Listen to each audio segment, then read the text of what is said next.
સુરતના કતાર ગામમાં આંગણે રમતી બાળકીને અડપલા બાદ કિસ કરી અજાણ્યો આધેડ ફરાર થઈ ગયો હતો.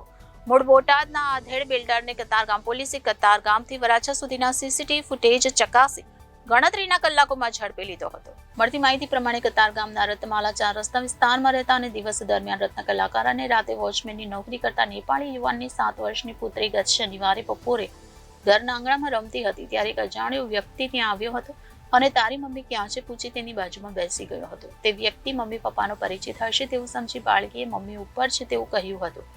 બાજુમાં બેસેલા વ્યક્તિએ બાળકીના ગુપ્તાંગ ઉપર હાથ ફેરવ્યા બાદ તેના હોઠ ઉપર કિસ કરી હતી. આથી બાળકી તાત્કાલિક જ ઊભી થઈ ગઈ હતી અને તેના ઘર બાજુ દોડી જતા તે વ્યક્તિ ત્યાંથી ભાગી ગયો હતો. ઘરમાં પહોંચ્યા બાદ બાળકી અજાણ્યાની કરતૂત અંગે જાણ કરી હતી. બાળકીની માતાએ તુરંત જ પતિને જાણ કર્યા બાદ સ્થાનિક વિસ્તારમાં તે વ્યક્તિની શોધખોળ કરી હતી, પરંતુ ક્યાંય પત્તો મળ્યો ન હતો. ઘટના અંગે રત્ન કલાકારે કતારગામ પોલીસ સ્ટેશનમાં ફરિયાદ નોંધાવી હતી, જેથી પોલીસે સીસીટીવી કેમેરાના ફૂટેજના આધારે તપાસ હાથ ધરી હતી. પોલીસે કતારગામથી વરાછા સુધીના સીસીટીવી ફૂટેજ ચકાસીને ગણતરીના કલાકોમાં બાળકીની છેડતી કરનાર 56 વર્ષીય બિલ્ડર બાબુભાઈ કાળુભાઈ પટેલને ઝડપી લીધો હતો.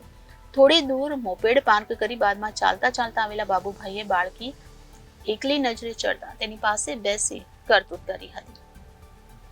Reporter Arvind Rathod, Janadesh news, Surat.